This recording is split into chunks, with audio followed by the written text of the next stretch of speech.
ਗੁਰਮਤਿ ਦੇ ਅੰਦਰ ਮਹਾਰਾਜ ਸੱਚੇ ਪਾਤਸ਼ਾਹ ਜੀਆਂ ਨੇ ਆਪਣੇ ਸਿੱਖ ਨੂੰ ਮਨ ਦੀ ਸਾਧਨਾ ਦਿੱਤੀ ਹੈ।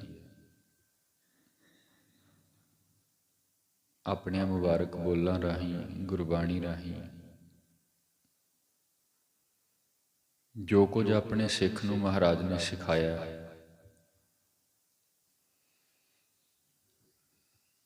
ਉਹ ਇਹੀ ਹੈ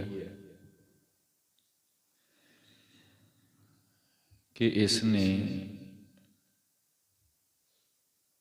ਗੁਰੂ ਦੀ ਮੱਤ ਲੈ ਕਰਕੇ, ਗੁਰਮੱਤ ਲੈ ਕਰਕੇ ਆਪਣੇ ਮਨ ਨੂੰ ਸਾਧਨਾ ਹੈ। ਇਸ ਤੋਂ ਪਹਿਲਾਂ ਅਸੀਂ ਵੇਖਦੇ ਹਾਂ ਵੱਖ-ਵੱਖ ਧਰਮਾਂ ਦੇ ਅੰਦਰ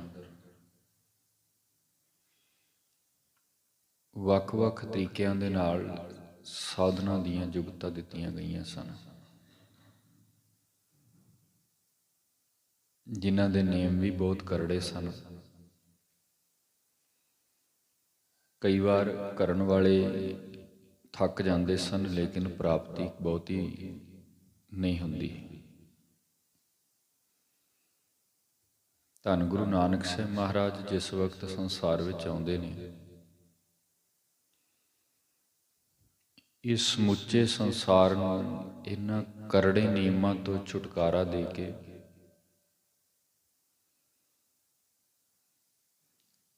ਆਪਣੀ ਬਾਣੀ ਰਾਹੀਂ ਗੁਰਮਤਿ ਦੇ ਇੰਨੇ ਸਰਲ ਤਰੀਕੇ, ਜਿਹਦੇ ਨਾਲ ਇਸ ਮਨ ਨੂੰ ਸਾਧਿਆ ਜਾ ਸਕੇ, ਮਹਾਰਾਜ ਨੇ ਸਾਡੇ ਤੇ ਇਹ ਤਰਸ ਕੀਤਾ। ਆਪਣੀ ਮੁਬਾਰਕ ਸਿੱਖਿਆ ਰਾਹੀਂ ਮਨ ਨੂੰ ਸਾਧਨ ਦੇ ਲਈ ਬੇਅੰਤ ਜੁਗਤਾਂ ਆਪਣੇ ਇਸ ਪਾਵਨ ਸ਼ਬਦ ਦੇ ਵਿੱਚ ਮਹਾਰਾਜ ਨੇ ਸਾਨੂੰ ਦਿੱਤੀਆਂ ਨੇ। ਜਦੋਂ ਕੋਈ ਸਿੱਖ ਬਾਣੀ ਪੜ੍ਹਦਾ ਹੈ, ਗੁਰੂ ਕੀ ਦਿੱਤੀ ਹੋਈ ਸਿੱਖਿਆ ਉਹਦੀ ਸਮਝ ਵਿੱਚ ਪੈਂਦੀ ਹੈ। ਸਿੱਖਿਆ ਨੂੰ ਸਮਝਣ ਤੋਂ ਉਪਰੰਤ ਫਿਰ ਉਹ ਆਪਣੀ ਇੱਕ ਸਾਧਨਾ ਸ਼ੁਰੂ ਕਰਦਾ ਹੈ। ਜਿਹੜੀ ਸਾਧਨਾ ਸ਼ੁਰੂ ਹੁੰਦੀ ਹੈ, ਉਸੇ ਸਾਧਨਾ ਨੂੰ ਹੀ ਮਹਾਰਾਜ ਨੇ ਮਨ ਦੀ ਸਾਧਨਾ ਕਿਹਾ ਹੈ। ਕਿਉਂਕਿ ਅੱਜ ਦਾ ਜਿਹੜਾ ਸ਼ਬਦ ਸਾਨੂੰ ਬਖਸ਼ਿਸ਼ ਹੋਇਆ, ਇਹਦੇ ਅੰਦਰ ਵੀ ਗੁਰੂ ਰਾਮਦਾਸ ਸਾਹਿਬ ਮਹਾਰਾਜ ਨੇ ਬਖਸ਼ਿਸ਼ ਕੀਤੀ ਹੈ। ਅਚਰ ਚਰੈ ਤਾਂ ਸਿੱਧ ਹੋਈ, ਸਿੱਧੀ ਤੇ ਬੁੱਧ ਪਾਈ। ਇਹਦੇ ਭਾਵ ਅਰਥ ਨੇ ਗੁਰੂ ਦੀ ਦਿੱਤੀ ਹੋਈ ਸਿੱਖਿਆ ਨੂੰ ਜਿੱਦਣ ਕੋਈ ਗੁਰਮੁਖ ਜ਼ਿੰਦਗੀ ਵਿੱਚ ਕਮਾਉਣਾ ਸ਼ੁਰੂ ਕਰਦਾ ਹੈ,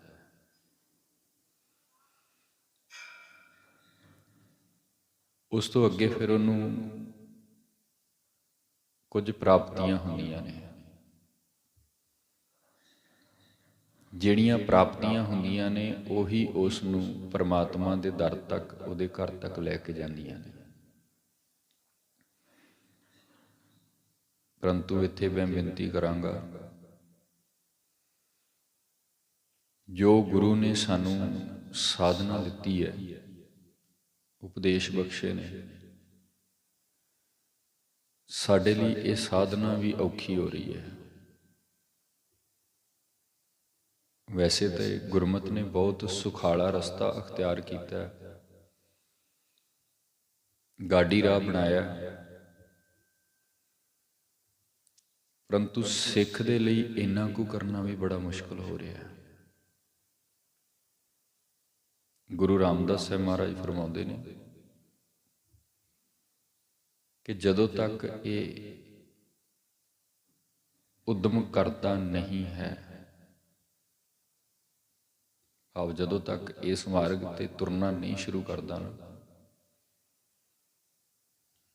ਉਦੋਂ ਤੱਕ ਪ੍ਰਾਪਤੀ ਕੁਝ ਨਹੀਂ ਹੈ। ਇਸ ਲਈ ਮੈਂ ਬੇਨਤੀ ਕਰਾਂਗਾ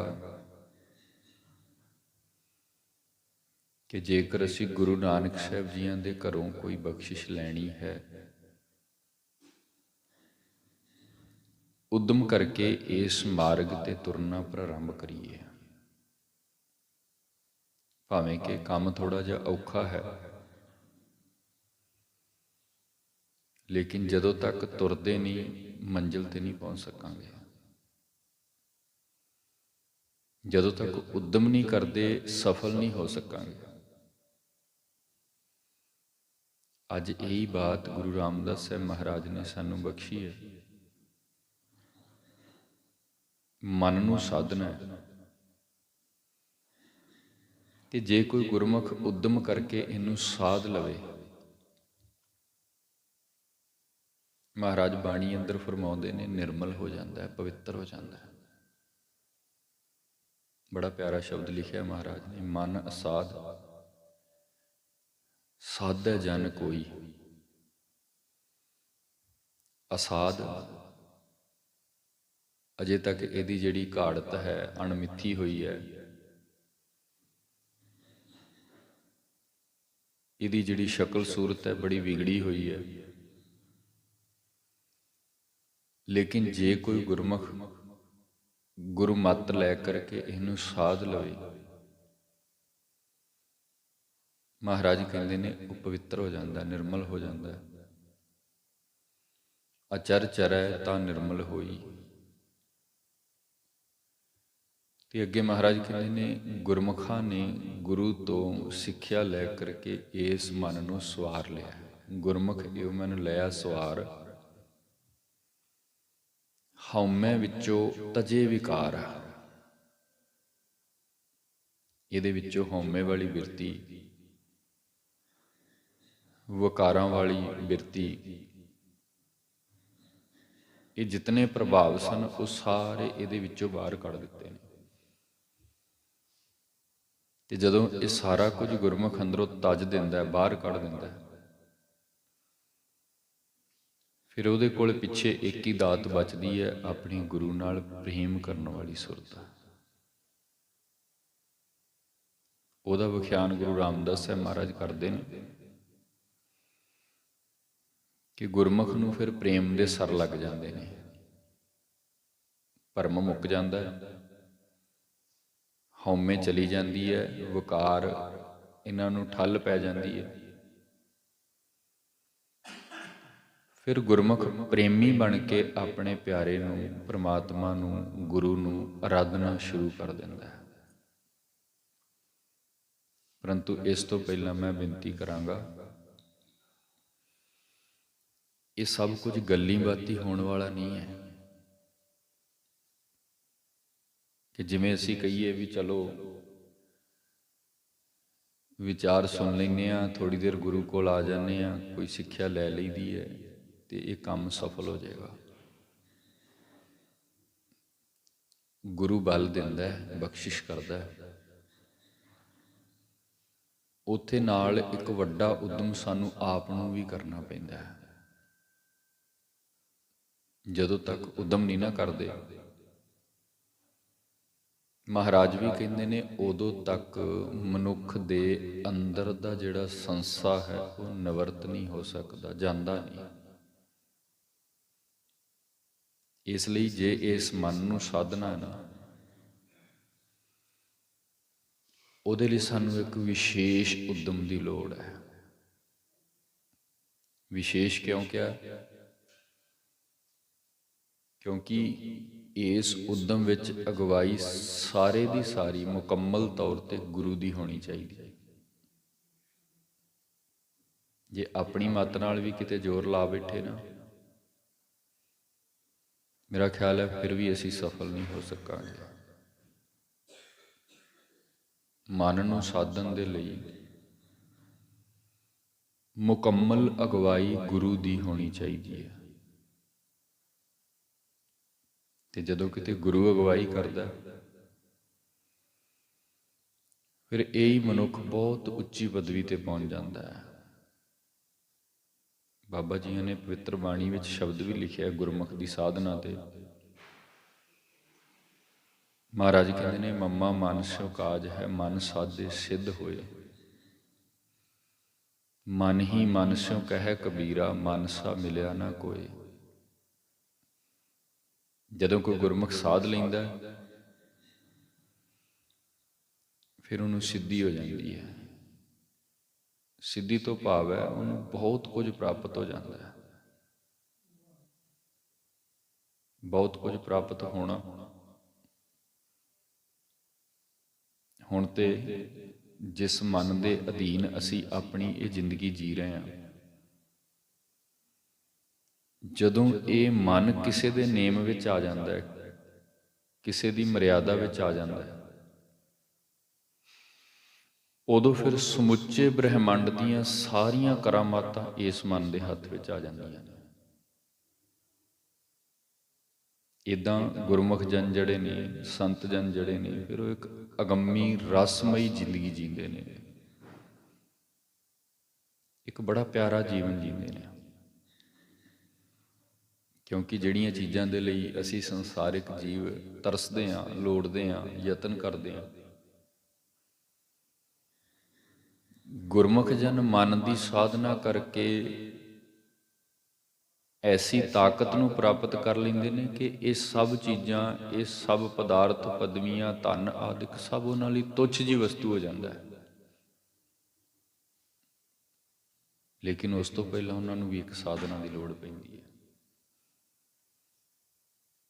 ਇਸ ਲਈ ਸਾਧਨਾ ਦੀ ਬੜੀ ਜ਼ਰੂਰਤ ਹੈ ਸਾਨੂੰ। ਸਾਧਨਾ ਕਰੀਏ। ਕਰੀਏ ਕਿੱਦਾਂ? ਗੁਰੂ ਤੋਂ ਪੁੱਛ ਕੇ ਕਰੀਏ, ਗੁਰੂ ਦੀ ਅਗਵਾਈ ਹੇਠ ਕਰੀਏ।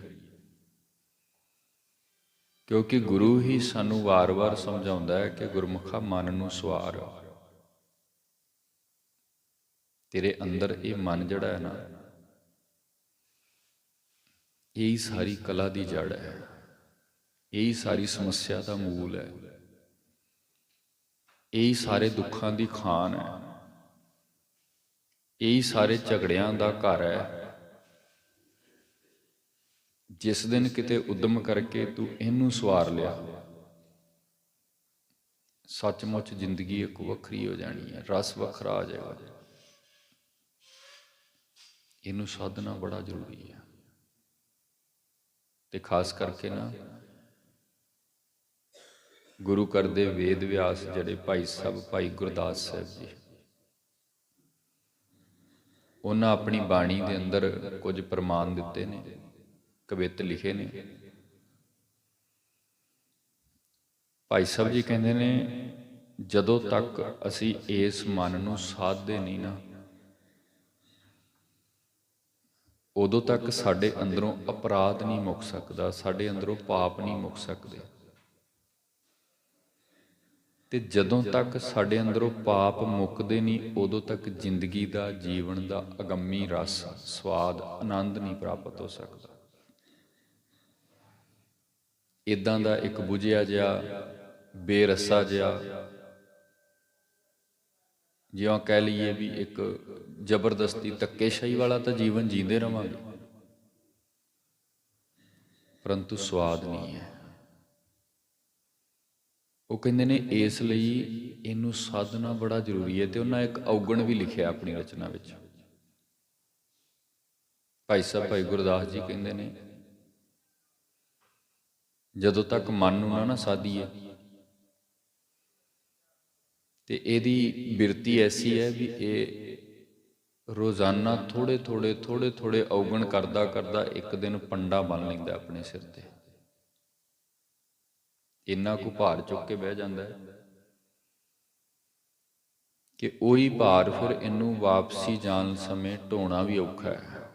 ਬੜੀ ਸਮੱਸਿਆ ਇਹਦੇ ਅੰਦਰ। ਉਹਨਾਂ ਨੇ ਇਸ ਗੱਲ ਨੂੰ ਸਮਝਾਉਣ ਦੇ ਲਈ 2-3 ਉਦਾਹਰਨ ਵਰਤੇ ਨੇ। 3 ਉਦਾਹਰਨਾਂ ਤੋਂ ਬਾਅਦ ਫਿਰ ਭਾਈ ਸਾਹਿਬ ਜੀ ਕਹਿੰਦੇ ਨੇ, ਇਸ ਮਨ ਨੂੰ ਗੁਰਮੁਖਾ ਸਾਧ, ਜਿੰਨੀ ਜਲਦੀ ਹੋ ਸਕਦਾ ਇਹਨੂੰ ਸਾਧ। ਕਿਉਂਕਿ ਜੇ ਇਹਨੂੰ ਨਾ ਸਾਧੇਗਾ ਨਾ, ਤੇ ਭਾਈ ਸਾਹਿਬ ਜੀ ਬਚਨ ਲਿਖਦੇ ਨੇ, ਜਿਵੇਂ ਕੋਈ ਕੰਬਲੀ ਨੂੰ ਆਪਾਂ ਪਾਣੀ ਵਿੱਚ ਭੇਂਦੇ ਜਾਈਏ ਤੇ ਉਹਦਾ ਜਿਹੜਾ ਵੇਟ ਹੈ, ਵਜ਼ਨ ਹੈ, ਹੋਰ ਵੱਧਦਾ ਜਾਂਦਾ ਹੈ। ਜਿੰਨਾ ਗਿੱਲਾ ਕਰਾਂਗੇ ਨਾ ਆਪਾਂ ਉਹਨੂੰ, ਓਨਾ ਉਹ ਹੋਰ ਵੱਧਦੀ ਜਾਏਗੀ, ਉਹਦਾ ਵਜ਼ਨ ਵੱਧ ਜਾਏਗਾ। ਇਸੇ ਤਰ੍ਹਾਂ ਇਹ ਮਨ ਜਿੰਨਾ ਵਿਕਾਰਾਂ ਵਿੱਚ, ਜਿੰਨਾ ਵਿਅਰਥ ਦੀਆਂ ਚਿੰਤਾਵਾਂ ਵਿੱਚ, ਵਿਅਰਥ ਦੀਆਂ ਫੁਰਨਿਆਂ ਵਿੱਚ ਡਿੱਗਦਾ ਜਾਏਗਾ, ਓਨੇ ਹੀ ਪਾਪਾਂ ਦਾ, ਅਪਰਾਧਾਂ ਦਾ ਭਾਰ ਇਸ ਮਨੁੱਖ ਦੇ ਸਿਰ ਤੇ ਵੱਧਦਾ ਜਾਏਗਾ। ਇਸ ਲਈ ਉਹ ਕਹਿੰਦੇ ਨੇ ਸਾਧ ਇਹਨੂੰ ਜਲਦੀ ਕਰ, ਸਮਾਂ ਨਾ ਲਾ, ਕਿਉਂਕਿ ਜਿੰਨਾ ਸਮਾਂ ਲਾਏਗਾ ਓਨਾ ਇਹ ਭਾਰ ਵੱਧ ਜਾਣਾ ਹੈ। ਫਿਰ ਸਾਧੀਏ ਕਿੱਦਾਂ? ਕਿਉਂਕਿ ਅੱਜ ਗੁਰੂ ਰਾਮਦਾਸ ਸਾਹਿਬ ਮਹਾਰਾਜ ਵੀ ਬਖਸ਼ਿਸ਼ ਕਰ ਰਹੇ ਨੇ, ਤੇ ਭਾਈ ਸਾਹਿਬ ਜੀ ਨੂੰ ਪੁੱਛੀਏ ਸਾਧੀਏ ਕਿੱਦਾਂ, ਤੇ ਉਹ ਕਹਿੰਦੇ ਨੇ ਬੜੀ ਪਿਆਰੀ ਜੁਗਤ ਹੈ। ਜਿਵੇਂ ਇੱਕ ਰੋਗੀ ਨੂੰ ਰੋਗ ਲੱਗਿਆ ਹੋਵੇ, ਪਹਿਲਾ ਉਦਾਹਰਨ ਉਹਨਾਂ ਨੇ ਦਿੱਤਾ ਹੈ, ਤੇ ਉਹ ਆਪਣੇ ਰੋਗ ਨੂੰ ਨਿਵਰਤ ਕਰਨ ਦੇ ਲਈ ਵੱਖ-ਵੱਖ ਤਰ੍ਹਾਂ ਦੇ ਵੈਦ ਜਨ, ਡਾਕਟਰ ਲੋਕਾਂ ਦੇ ਕੋਲ ਜਾਇਆ ਕਰਦਾ ਹੈ। ਜਿੱਥੋਂ ਉਹਨੂੰ ਪਤਾ ਲੱਗਦਾ ਵੀ ਆਹ ਮੇਰੇ ਰੋਗ ਦਾ ਇਲਾਜ ਕਰ ਸਕਦਾ, ਉਹਦੇ ਕੋਲ ਜਾ ਕੇ ਆਪਣੀ ਵੇਦਨਾ ਦੱਸਦਾ, ਪੀੜਾ ਦੱਸਦਾ, ਉਸ ਰੋਗ ਦੇ ਜਿਹੜੇ ਲੱਛਣ ਨੇ ਉਹ ਦੱਸਦਾ, ਉਸ ਰੋਗ ਦੇ ਨਾਲ ਜਿਹੜੀਆਂ ਤਕਲੀਫਾਂ ਨੇ ਉਹ ਦੱਸਦਾ। ਉਹ ਸਭ ਕੁਝ ਸੁਣ ਕੇ ਤੇ ਸਿਆਣਾ ਵੈਦ ਆਪਣੇ ਪਾਸ ਤੋਂ ਦਵਾ ਦੀ ਪੁੜੀ ਦੇ ਦਿੰਦਾ ਹੈ, ਇਲਾਜ ਦੱਸ ਦਿੰਦਾ, ਪਰਹੇਜ਼ ਦੇ ਦਿੰਦਾ। ਤੇ ਜੇ ਰੋਗੀ ਜਿਹੜਾ ਹੈ ਨੇਮ ਅਨੁਸਾਰ ਵੈਦ ਦੀ ਦਵਾਈ ਲੈਣੀ ਸ਼ੁਰੂ ਕਰ ਦੇ, ਵੈਦ ਕਾਮਲ ਹੋਵੇ,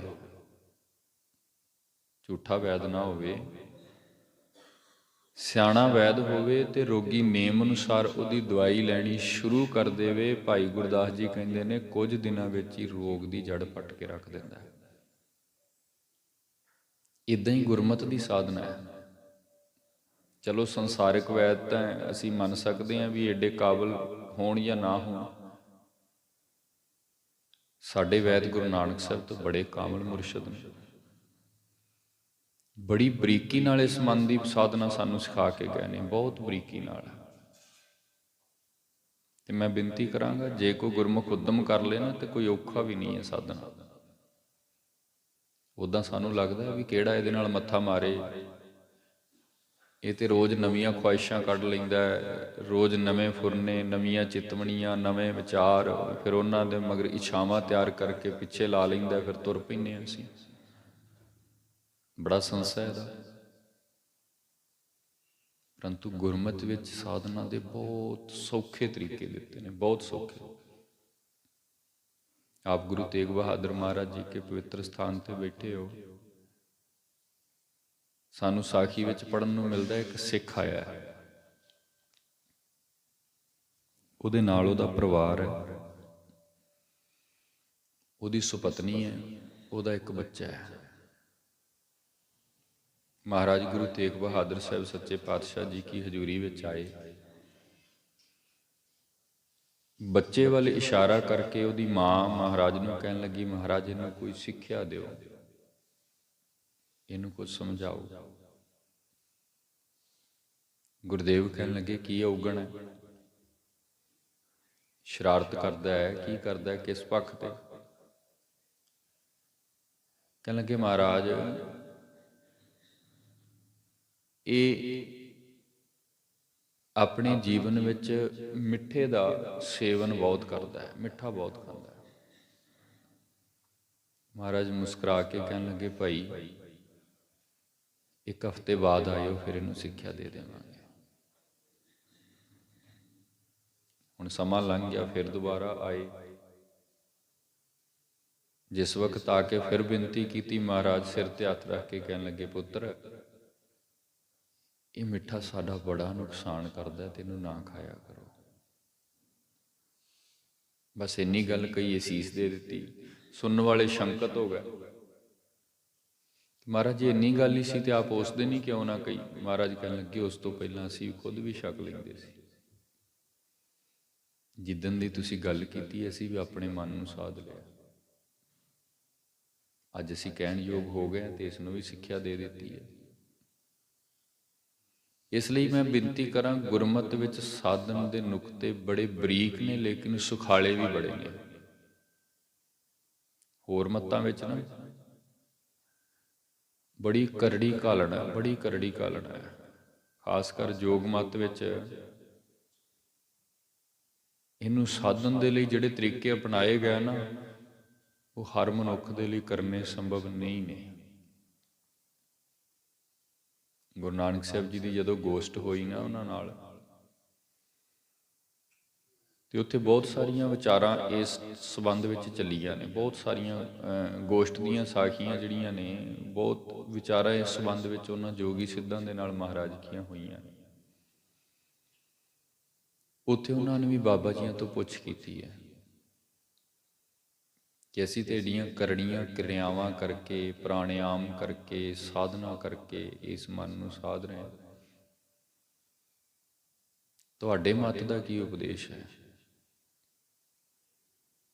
ਤੇ ਗੁਰੂ ਨਾਨਕ ਸਾਹਿਬ ਕਹਿਣ ਲੱਗੇ, ਸਾਡਾ ਤਾਂ ਇੰਨਾ ਹੀ ਉਪਦੇਸ਼ ਹੈ, ਅਸੀਂ ਆਪਣੇ ਸਿੱਖ ਨੂੰ ਆਪਣੀ ਬਾਣੀ ਰਾਹੀਂ ਮਨ ਘੜਨ ਦਾ ਉਪਦੇਸ਼ ਦੇ ਰਹੇ ਹਾਂ ਕਿ ਭਾਈ ਇਸੇ ਨੂੰ ਘੜ ਦਿਓ, ਸਾਰੀ ਗੱਲ ਇੱਥੇ ਹੀ ਖਤਮ ਹੋ ਜਾਣੀ ਹੈ। ਸਰੀਰ ਨੂੰ ਤੰਗ ਕਰਨ ਦੀ ਬਹੁਤੀ ਲੋੜ ਨਹੀਂ ਹੈ। ਗੁਰੂ ਦੀ ਵਿਚਾਰ ਲੈ ਕਰਕੇ ਇਸ ਧਾਉਂਦੇ ਹੋਏ, ਦੌੜਦੇ ਹੋਏ ਮਨ ਨੂੰ ਜਦੋਂ ਕੋਈ ਰੋਕ ਲੈਂਦਾ, ਮਹਾਰਾਜ ਕਹਿੰਦੇ ਨੇ ਬਸ ਉਹਦੀ ਸਿੱਧੀ ਹੋ ਜਾਂਦੀ ਹੈ। ਸ਼ਬਦ ਵੀ ਲਿਖ ਦਿੱਤਾ ਮਹਾਰਾਜ ਨੇ। ਸਾਡਿਆਂ ਜਿਤਨੇ ਵੀ ਇਹ ਗੁਰਮਤ ਦੇ ਧਾਰਨੀ ਗੁਰਸਿੱਖ ਗੁਰਮੁਖ ਨੇ ਨਾ, ਉਹਨਾਂ ਨੂੰ ਅਸੀਂ ਇਹੀ ਸਿੱਖਿਆ ਦਿੱਤੀ ਹੈ, ਗੁਰਮੁਖ ਬਾਣੀ ਅਕਾੜ ਕੜਾਵੈ, ਗੁਰਮੁਖ ਸਾਚੇ ਕਾ ਭਉ ਪਾਵੈ, ਗੁਰਮੁਖ ਨਿਰਮਲ ਹਰ ਗੁਣ ਗਾਵੈ, ਗੁਰਮੁਖ ਰੋਮ ਰੋਮ ਹਰਿ ਧਿਆਵੈ। ਮਹਾਰਾਜ ਕਹਿਣਗੇ ਇੱਦਾਂ ਇਹਦੀ ਇੱਕ ਸਾਧਨਾ ਹੁੰਦੀ ਹੈ। ਤੇ ਭਾਈ ਗੁਰਦਾਸ ਸਾਹਿਬ ਜੀ ਕਹਿੰਦੇ ਨੇ, ਜਦੋਂ ਕੋਈ ਸਾਧਨਾ ਸ਼ੁਰੂ ਕਰਦਾ ਉਦੋਂ ਉਹਦਾ ਭਾਰ ਹੌਲਾ ਹੋ ਜਾਂਦਾ ਹੈ। ਉਦੋਂ ਉਹਦੇ ਅੰਦਰ ਜਿਹੜੀ ਚਿੰਤਾ ਹੈ, ਜਿਹੜੇ ਫੁਰਨੇ ਨੇ, ਜਿਹੜੇ ਵਿਗੜੇ ਹੋਏ ਵਿਚਾਰ ਨੇ, ਜੋ ਕੁਝ ਇਹ ਸਾਨੂੰ ਆਪਣੇ ਆਪ ਦੇ ਅੰਦਰ ਤੰਗ ਕਰ ਰਿਹਾ ਹੈ, ਕਿਉਂਕਿ ਇਹਦੇ 'ਚ ਕਿਸੇ ਦਾ ਕੋਈ ਦੋਸ਼ ਨਹੀਂ ਹੈ। ਇਹ ਸਾਰੀ ਮੂਲ ਸਮੱਸਿਆ ਸਾਡੀ ਆਪਣੀ ਹੈ। ਇਹ ਜੋ ਕੁਝ ਵੀ ਸਹੇੜਿਆ ਹੈ, ਇਹ ਸਾਰਾ ਰੋਗ ਅਸੀਂ ਆਪ ਸਹੇੜਿਆ ਹੈ, ਤੇ ਇਹ ਜਿੰਨੀ ਪੀੜਾ ਦੇ ਰਿਹਾ ਇਹ ਸਾਨੂੰ ਹੀ ਦੇ ਰਿਹਾ। ਮਹਾਰਾਜ ਕਹਿੰਦੇ ਨੇ ਇਹਨੂੰ ਸਾਧ। ਭਾਈ ਗੁਰਦਾਸ ਜੀ ਨੇ ਬਚਨ ਲਿਖੇ, ਜੈਸੇ ਰੋਗ ਰੋਗੀ ਕੋ ਦਿਖਾਈਏ ਨਾ ਵੈਦ ਪ੍ਰਤ, ਬਿਨ ਉਪਚਾਰ ਛਿਨ ਛਿਨ ਹੋਤ ਹੈ ਅਸਾਧ ਜੀ। ਜਿਵੇਂ ਰੋਗ ਹੈ, ਤੇ ਰੋਗ ਜਿਹੜਾ ਰੋਗੀ ਹੈ ਉਹ ਆਪਣੇ ਵੈਦ ਨੂੰ ਦਿਖਾਵੇ ਨਾ, ਉਹਦਾ ਇਲਾਜ ਨਾ ਕਰਵਾਵੇ, ਉਹਦਾ ਉਪਚਾਰ ਨਾ ਕਰੇ, ਤੇ ਇੱਕ ਦਿਨ ਕੀ ਹੁੰਦਾ, ਵੈਦ ਲੋਕ, ਡਾਕਟਰ ਲੋਕ ਕਹਿ ਦਿੰਦੇ ਨੇ ਵੀ ਸਮਾਂ ਲੰਘ ਗਿਆ, ਹੁਣ ਇਹਦਾ ਕੋਈ ਇਲਾਜ ਨਹੀਂ ਹੋਣਾ। ਸਮਾਂ ਬੀਤ ਗਿਆ, ਇਲਾਜ ਕਰਨ ਦਾ ਵੇਲਾ ਸੀ, ਉਦੋਂ ਹੋ ਸਕਦਾ ਸੀ, ਅੱਜ ਇਹ ਅਸਾਧ ਹੋ ਗਿਆ, ਕਿਉਂਕਿ ਹੁਣ ਇਹਦੀ ਕੋਈ ਦਵਾ ਨਹੀਂ। ਭਾਈ ਸਾਹਿਬ ਜੀ ਕਹਿੰਦੇ ਨੇ, ਅਸਾਧ ਹੋਇਆ ਰੋਗ ਫਿਰ ਸਾਰੀ ਉਮਰ ਜਿੰਨੇ ਸਵਾਸ ਮਨੁੱਖ ਦੇ ਰਹਿੰਦੇ ਨੇ ਨਾ, ਉਸ ਨੂੰ ਤੰਗ ਕਰਦਾ ਰਹਿੰਦਾ। ਇਸ ਲਈ ਸਮਾਂ ਰਹਿਣ ਤੋਂ ਪਹਿਲੇ ਹੀ ਇਸ ਨੂੰ ਸਾਧਨਾ ਸ਼ੁਰੂ ਕਰ ਦੇ ਗੁਰਮੁਖਾਂ, ਕਿਉਂਕਿ ਜੇ ਸਮਾਂ ਰਹਿੰਦਿਆਂ ਸਾਧ ਲਿਆ ਨਾ, ਤੇ ਮਹਾਰਾਜ ਕਹਿੰਦੇ ਨੇ ਸਭ ਇਲਾਜ ਹੋ ਜਾਂਦੇ ਨੇ। ਸਾਧਨਾ ਔਖਾ ਹੈ, ਮੈਂ ਫਿਰ ਕਹਾਂਗਾ ਸਾਧਨਾ ਔਖਾ ਹੈ, ਕਿਉਂਕਿ ਕੋਈ ਵੀ ਭਿਅੰਕਰ ਰੋਗ ਦੀ ਦਵਾ ਖਾਣੀ ਮਨੁੱਖ ਲਈ ਔਖੀ ਹੈ, ਕੌੜੀ ਹੁੰਦੀ ਹੈ, ਪਰਹੇਜ਼ ਹੁੰਦੇ ਨੇ, ਨਿਯਮਬੱਧ ਰਹਿ ਕੇ ਖਾਣੀ ਪੈਂਦੀ ਹੈ। ਜਦੋਂ ਉਹਨੂੰ ਅਸੀਂ ਖਾਂਦੇ ਹਾਂ ਤੇ ਉਹਦੇ ਨਾਲ ਬੜੇ ਸਾਰੀਆਂ ਹੋਰ ਬਾਤਾਂ ਦਾ ਵੀ ਖਿਆਲ ਰੱਖਣਾ ਪੈਂਦਾ ਹੈ, ਵੀ ਕਿਤੇ ਐਸਾ ਨਾ ਹੋਵੇ ਇਹ ਜਿਹੜੀ ਦਵਾ ਖਾ ਰਹੇ ਹਾਂ ਇਹ ਬੇਅਸਰ ਹੋ ਜਾਏ। ਇਸ ਲਈ ਔਖਾ ਹੈ, ਲੇਕਿਨ ਜੇਕਰ ਉਸ ਸਮੇਂ ਅਸੀਂ ਔਖੇ ਨਹੀਂ ਹੁੰਦੇ ਤੇ ਫਿਰ ਅੱਗੇ ਸਾਰੀ ਜ਼ਿੰਦਗੀ ਔਖਿਆਂ ਹੋਣਾ ਪੈਂਦਾ ਹੈ। ਇਸੇ ਤਰ੍ਹਾਂ ਇਸ ਮਨ ਨੂੰ ਸਾਧਨਾ ਅਚਰ ਚਰਨਾ ਹੈ, ਔਖਾ ਹੈ। ਜਦੋਂ ਲੱਗਾਂਗੇ ਨਾ ਇਸ ਪੱਖ ਤੇ, ਤੇ ਸਾਨੂੰ ਇਹ ਵੀ ਲੱਗੇਗਾ ਵੀ ਇਹ ਸਾਡੇ ਵੱਸ ਦੀ ਗੱਲ ਨਹੀਂ ਹੈ, ਇਹ ਤੇ ਸਾਧੂ ਲੋਕਾਂ ਦੇ ਕੰਮ ਨੇ, ਇਹ ਸਾਡੇ ਸੰਸਾਰੀਆਂ ਤੋਂ ਕਿੱਥੇ ਹੋਣ ਵਾਲੇ ਨੇ। ਪਰੰਤੂ ਮਹਾਰਾਜ ਕਹਿੰਦੇ ਨੇ ਜੇ ਅੱਜ ਇਲਾਜ ਨਾ ਕੀਤਾ ਤੇ ਕੱਲ ਨੂੰ ਇਹ ਰੋਗ ਅਸਾਧ ਹੋ ਜਾਣਾ ਹੈ। ਤੇ ਅਸਾਧ ਰੋਗ ਦੀ ਕੋਈ ਦਵਾਈ ਨਹੀਂ ਹੁੰਦੀ। ਇਸ ਲਈ ਸਮਾਂ ਰਹਿੰਦਿਆਂ ਗੁਰਮੁਖਾ ਉਦਮ ਕਰ ਤੇ ਆਪਣੇ ਇਸ ਮਨ ਨੂੰ ਸਾਧ ਲੈ। ਅਚਰ ਚਰ ਸਾਧ ਇਸ ਨੂੰ, ਜਿੰਨੀ ਜਲਦੀ ਹੋ ਸਕਦਾ ਇਹਨੂੰ ਸਾਧ, ਕਿਉਂਕਿ ਗੁਰਮਤਿ ਵਿੱਚ ਤੇ ਸਾਡੀ ਭਗਤੀ ਹੈ ਹੀ ਇਹ, ਜਿੰਨਾ ਹੋ ਸਕਦਾ ਆਪਣੇ ਮਨ ਨੂੰ ਸਾਧੀਏ। ਦੂਸਰਾ ਉਦਾਹਰਨ ਵੀ ਭਾਈ ਸਾਹਿਬ ਜੀ ਹੋਰਾਂ ਨੇ ਦਿੱਤਾ ਹੈ। ਭਾਈ ਸਾਹਿਬ ਕਹਿੰਦੇ ਨੇ ਕਦੇ ਸੰਸਾਰ ਵਿੱਚ ਆਪ ਨੇ ਵੇਖਿਆ ਹੋਣਾ ਕਿਸੇ ਮਨੁੱਖ ਨੇ ਕਰਜ਼ਾ ਚੱਕਿਆ ਹੋਵੇ ਸ਼ਾਹੂਕਾਰ ਤੋਂ, ਸਮੇਂ ਤੇ ਵਾਪਸ ਨਾ ਦੇ ਸਕੇ, ਉਹਦੇ ਲਈ ਵੀ ਬਹੁਤ ਵੱਡੀ ਮੁਸ਼ਕਲ ਹੈ, ਬਹੁਤ ਵੱਡੀ ਮੁਸ਼ਕਲ ਹੈ ਉਹਦੇ ਲਈ। ਕਿਉਂਕਿ ਇੱਕ ਤੇ ਜਿੰਨਾ ਮੂਲ ਉਸਨੇ ਚੱਕਿਆ ਹੈ ਉਹ ਵਾਪਸ ਮੋੜਨਾ, ਤੇ ਇੱਕ ਜਿੰਨੇ ਸਮੇਂ ਦੇ ਲਈ ਉਹਨੇ ਉਹ ਰਕਮ ਲਈ ਹੈ ਉਨੇ ਸਮੇਂ ਦੇ ਵਿੱਚ ਜਿੰਨਾ ਵੀ ਇੰਟਰਸਟ ਆਫ ਰੇਟ, ਵਿਆਜ ਜਿਹੜਾ ਰੱਖਿਆ ਗਿਆ ਹੈ ਉਹ ਨਾਲ ਹੋਰ ਜੁੜ ਗਿਆ। ਭਾਈ ਗੁਰਦਾਸ ਸਾਹਿਬ ਜੀ ਕਹਿੰਦੇ ਨੇ ਅਸਲ ਵਿੱਚ ਅਸੀਂ ਵੀ ਜਿੱਦਣ ਸੰਸਾਰ ਵਿੱਚ ਆਏ ਹਾਂ ਨਾ, ਅਸੀਂ ਵੀ ਕਿਤੋਂ ਕੁਝ ਕਰਜ਼ਾ ਲੈ ਕੇ ਆਏ ਹਾਂ। ਜਿਹਨੇ ਦਿੱਤਾ ਉਹਨੇ ਬਰਾਬਰ ਤੇ ਨਾਲ ਉਹ ਦਿਨ ਉਹਨਾਂ ਸਮਾਂ ਲਿਖ ਦਿੱਤਾ ਹੈ, ਤੇ ਰੇਟ ਆਫ ਇੰਟਰਸਟ ਸਾਡਾ ਵੀ ਚੱਲਦਾ ਪਿਆ ਹੈ। ਇਕੱਲਾ ਸੰਸਾਰਿਕ ਉਦਾਹਰਨ ਨਹੀਂ ਹੈ ਵੀ ਚੱਲ ਜੇ ਅਸੀਂ ਨਹੀਂ ਚੱਕਿਆ ਤੇ ਸਾਡੀ ਖਲਾਸੀ ਹੈ। ਅਸਲ ਵਿੱਚ ਜਿਸ ਦਿਨ ਤੋਂ ਇਸ ਜੀਵਨ ਦੀ ਸ਼ੁਰੂਆਤ ਹੋਈ ਹੈ ਉਸ ਦਿਨ ਤੋਂ ਹੀ ਇਹ ਮੂਲ ਸਾਡੇ ਹੱਥ ਪੂੰਜੀ ਪ੍ਰਮਾਤਮਾ ਨੇ ਦਿੱਤੀ ਹੈ। ਜੇ ਸਹੀ ਸਮੇਂ ਅਨੁਸਾਰ ਸਹੀ ਢੰਗ ਨਾਲ ਵਰਤ ਕੇ ਕਮਾਈ ਕਰਕੇ ਵਾਪਸ ਨਾ ਕੀਤੀ ਗਈ, ਇਹ ਸਮਝ ਲਓ ਵੀ ਫਿਰ ਜਿਹੜੇ ਸ਼ਾਹੂਕਾਰਾਂ ਦੇ ਗੁਲਾਮ ਹੋ ਜਾਂਦੇ ਨੇ। ਜਿਹੜਾ ਮਨੁੱਖ ਸਮੇਂ ਸਿਰ ਉਸ ਪੂੰਜੀ ਨੂੰ ਵਾਪਸ ਨਹੀਂ ਨਾ ਦੇ ਸਕਦਾ, ਇੱਕ ਦਿਨ ਮੂਲ ਨਾਲੋਂ ਵਿਆਜ ਦੀਆਂ ਰਕਮਾਂ ਵੱਧ ਜਾਂਦੀਆਂ ਨੇ, ਤੇ ਜਦੋਂ ਵਿਆਜ ਵੱਧ ਜਾਇਆ ਕਰਨ ਮੂਲ ਥੋੜੇ ਰਹਿ ਜਾਣ, ਫਿਰ ਤੇ ਕਦੇ ਸੋਚਿਆ ਹੀ ਨਹੀਂ ਜਾ ਸਕਦਾ ਵੀ ਇਹ ਮਨੁੱਖ ਸੁਰਖਰੂ ਹੋ ਜਾਏਗਾ। ਇਹਦੇ ਲਈ ਵੀ ਇੱਕ ਨਿਸ਼ਚਿਤ ਸਮੇਂ ਤੇ ਉਦਮ ਕਰਨ ਦੀ ਲੋੜ ਪੈਂਦੀ ਹੈ, ਕਿਉਂਕਿ ਮਿੱਥੇ ਹੋਏ ਸਮੇਂ ਦੇ ਅਨੁਸਾਰ ਜੇਕਰ ਇਹ ਸਭ ਕੰਮ ਨਾ ਨਿਪਟਾਇਆ ਜਾਏ ਤੇ ਬਾਅਦ ਵਿੱਚ ਜੋ ਕੁਝ ਹੁੰਦਾ ਹੈ ਉਹ ਸਾਨੂੰ ਸਭ ਨੂੰ ਪਤਾ ਹੈ। ਭਾਈ ਸਾਹਿਬ ਜੀ ਨੇ ਉਦਾਹਰਨ ਲਿਖਿਆ। ਭਾਈ ਗੁਰਦਾਸ ਜੀ ਕਹਿੰਦੇ ਨੇ ਜੈਸੇ ਰਿਨ ਦਿਨ ਦਿਨ ਉਦਮ ਅਧਿਆਓ ਬਿਨ। ਰਿਣ ਦਾ ਮਤਲਬ ਹੁੰਦਾ ਹੈ ਚੱਕਿਆ ਹੋਇਆ ਵਿਆਜ ਦਾ ਪੈਸਾ। ਦਿਨ ਦਿਨ ਉਦਮ ਅਧਿਆਓ ਬਿਨ, ਰੋਜ਼ ਦੇ ਰੋਜ਼, ਰੋਜ਼ ਦੇ ਰੋਜ਼। ਜੇਕਰ ਅਸੀਂ ਇੱਧਰ ਉਹ ਪੈਸਾ ਚੱਕ ਕੇ ਉਦਮ ਨਹੀਂ ਕਰ ਰਹੇ ਤੇ ਉਧਰ ਸ਼ਾਹੂਕਾਰ ਜਿਹੜਾ ਉਹਨੇ ਰੋਜ਼ ਆਪਣੇ ਦਿੱਤੇ ਹੋਏ ਮੂਲ ਅਨੁਸਾਰ ਵਿਆਜ ਜੋੜਨਾ ਸ਼ੁਰੂ ਕੀਤਾ ਹੋਇਆ। ਹੁਣ ਹੋਵੇਗਾ ਕਿ ਮੂਲ ਔ ਵਿਆਜ ਵਧੈ ਬਿਆਦ ਜੀ, ਵਧੈ ਹੈ ਬਿਆਦ ਜੀ। ਮੂਲ ਤੋਂ ਵਿਆਜ ਵੱਧ ਜਾਏਗਾ ਤੇ ਫਿਰ ਉਸ ਤੋਂ ਬਾਅਦ ਝਗੜਾ ਹੀ ਝਗੜਾ ਪੈਣਾ ਹੈ, ਕਿਉਂਕਿ ਉਹਨੇ ਆਪਣੀ ਵਸੂਲੀ ਕਰਨੀ ਹੈ, ਅਸੀਂ ਦੇ ਕੇ ਰਾਜੀ ਨਹੀਂ ਹੋਣਾ। ਇਸ ਲਈ ਬੜੀ ਵੱਡੀ ਸਮੱਸਿਆ ਛਿੜ ਜਾਣੀ ਹੈ। ਇਹ ਕੋਈ ਸੰਸਾਰਿਕ ਉਦਾਹਰਨ ਨਹੀਂ ਹੈ। ਭਾਈ ਸਾਹਿਬ ਜੀ ਕਹਿੰਦੇ ਨੇ ਅਸਲ ਵਿੱਚ ਇਹ ਮਨੁੱਖ ਤੇਰੇ ਜੀਵਨ ਦੀ ਗਾਥਾ ਹੈ, ਤੇਰੇ ਜੀਵਨ ਦਾ ਇੱਕ ਸੱਚ ਹੈ। ਜੇ ਸਮੇਂ ਤੇ ਉਦਮ ਨਾ ਕਰ ਸਕਿਆ, ਸਵਾਸਾਂ ਦੀ ਪੂੰਜੀ ਮੁੱਕ ਗਈ, ਵਿਆਜ ਵੱਧ ਜਾਣਾ, ਬਾਅਦ ਵਿੱਚ ਵਿਆਹ ਦੀ ਸਮੱਸਿਆ। ਬਾਬਾ ਕਬੀਰ ਜੀ ਲਿਖਦੇ ਨੇ ਆਪਣੀ ਬਾਣੀ ਦੇ ਅੰਦਰ, ਉਹ ਕਹਿੰਦੇ ਨੇ ਕਬੀਰ ਟਾਲੈ ਟੋਲੈ ਦਿਨ ਗਿਆ, ਵਿਆਜ ਵਢਣ ਤੋਂ ਜਾਏ। ਟਾਲੇ ਟੋਲੇ ਤੋਂ ਭਾਵ ਹੈ ਵੀ ਜਿਵੇਂ ਦੀ ਸਾਡੀ ਸੁਰਤੀ ਬਿਰਤੀ ਹੈ, ਜੇ ਅੱਜ ਕੁਝ ਨਹੀਂ ਕੀਤਾ ਚਲੋ ਕੱਲ ਨੂੰ ਵੇਖਾਂਗੇ ਜੀ, ਕੱਲ ਨਹੀਂ ਹੋਇਆ ਕੋਈ ਗੱਲ ਨਹੀਂ, ਹਾਲੀ ਸਮਾਂ ਪਿਆ, ਹੋਰ 2 ਦਿਨ ਰੁਕ ਕੇ ਕਰ ਲਾਂਗੇ। ਇੱਦਾਂ ਕਰਦਿਆਂ ਕਰਦਿਆਂ ਕਰਦਿਆਂ ਕਰਦਿਆਂ ਹੌਲੀ ਹੌਲੀ ਉਮਰ ਬੀਤ ਗਈ, ਹੋਇਆ ਕੁਝ ਵੀ ਨਹੀਂ। ਨਾ ਹਰ ਭਜਿਓ ਨਾ ਖਤ ਫਟਿਓ। ਪ੍ਰਾਪਤ ਕੀ ਹੋਇਆ? ਨਾ ਤੇ ਉਹ ਲਿਖਤ ਪਾਟੀ, ਨਾ ਇਧਰੋਂ ਸਿਮਰਨ ਦੀ ਕਮਾਈ ਹੋਈ। ਕਾਲ ਆ ਕੇ ਸਿਰ ਤੇ ਖੜ ਗਿਆ।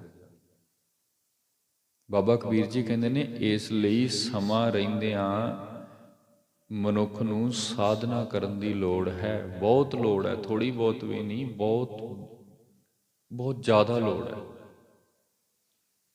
ਤੀਸਰਾ ਉਦਾਹਰਨ ਭਾਈ ਗੁਰਦਾਸ ਜੀ ਨੇ ਦਿੱਤਾ, ਜੇ ਕਿਤੇ ਕੋਈ ਸਾਡਾ ਸ਼ਤਰੂ ਹੋਵੇ, ਦੁਸ਼ਮਣ ਹੋਵੇ,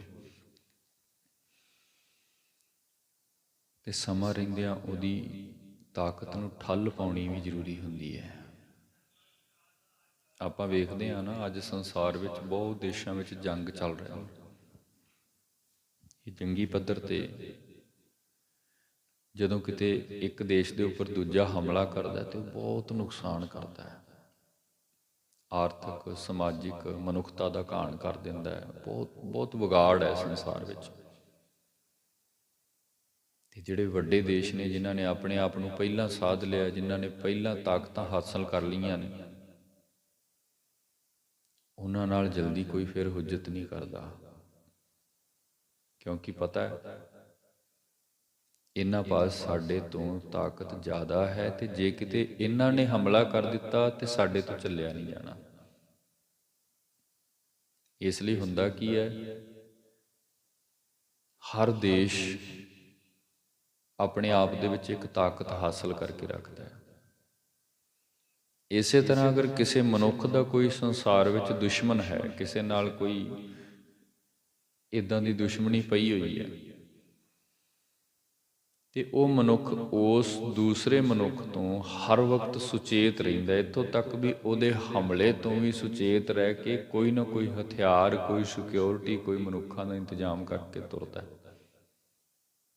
ਉਹਨੂੰ ਪਤਾ ਹੈ ਕਿ ਮੇਰੀ ਇਹਦੇ ਨਾਲ ਦੁਸ਼ਮਣੀ ਹੈ, ਇਹਨੇ ਪਤਾ ਨਹੀਂ ਮੈਨੂੰ ਕਿੱਥੇ ਢਾਹ ਲਾ ਦੇਣੀ ਹੈ, ਕਿਸ ਥਾਂ ਤੇ ਇਹਨੇ ਹਮਲਾ ਕਰਕੇ ਤੇ ਮੈਨੂੰ ਮਾਰ ਦੇਣਾ। ਭਾਈ ਸਾਹਿਬ ਜੀ ਕਹਿੰਦੇ ਨੇ, ਉਹਨੂੰ ਬੜਾ ਸੁਚੇਤ ਹੋ ਕੇ ਰਹਿਣ ਦੀ ਲੋੜ ਪੈਂਦੀ ਹੈ। ਇਸੇ ਤਰ੍ਹਾਂ ਹੀ ਆ ਜਿਹੜੇ ਮਨ ਨੂੰ ਲੈ ਕੇ ਅਸੀਂ ਤੁਰਦੇ ਹਾਂ ਨਾ, ਇਹ ਸਾਡਾ ਮਿੱਤਰ ਵੀ ਹੈ ਤੇ ਮਹਾਰਾਜ ਕਹਿੰਦੇ ਨੇ ਸਾਡਾ ਦੁਸ਼ਮਣ ਵੀ ਹੈ। ਮਿੱਤਰ ਤੇ ਹੈ ਜੇ ਕਿਤੇ ਇਹ ਗੁਰਮਤ ਗੁਰੂ ਕੋਲੋਂ ਸਿੱਖਿਆ ਹੋਇਆ, ਫਿਰ ਤੇ ਇਹਦੇ ਵਰਗਾ ਸਾਥੀ ਕੋਈ ਨਹੀਂ ਹੈ। ਕਿਉਂਕਿ ਮਨ ਦੀ ਜਿੱਥੇ ਬਾਤ ਕੀਤੀ ਨਾ ਬਾਣੀ ਅੰਦਰ, ਮਹਾਰਾਜ ਨੇ ਕਿਹਾ, ਇਹ ਮਨ ਸ਼ਕਤੀ ਉਹ ਮਨ ਸ਼ੀਓ, ਇਹ ਮਨ ਮਾਇਆ ਵਾਲਾ ਵੀ ਹੈ ਤੇ ਇਹ ਮਨ ਰੱਬ ਵਾਲਾ ਵੀ ਹੈ। ਜੇ ਤੇ ਪਰਮਾਤਮਾ ਵਾਲੇ ਪਾਸੇ ਜੁੜਿਆ ਹੈ ਤੇ ਇਹਦੇ ਵਰਗਾ ਮਿੱਤਰ ਕੋਈ ਨਹੀਂ ਹੈ। ਬਾਣੀ ਨੇ ਇਸ ਬਾਤ ਦਾ ਬਹੁਤ ਵਿਖਿਆਨ ਕੀਤਾ ਹੈ।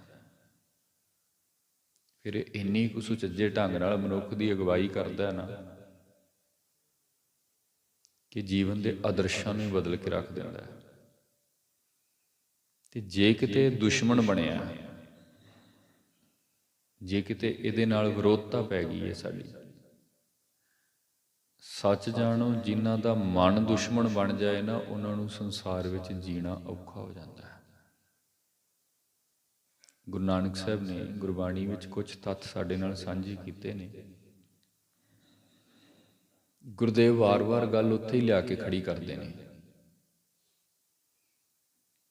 ਤੇ ਕਈ ਵਾਰ ਮਨ ਨੂੰ ਐਸਿਆਂ ਸ਼ਬਦਾਂ ਨਾਲ ਸੰਬੋਧਿਤ ਕਰਦੇ ਨੇ ਵੀ ਭਲਿਆ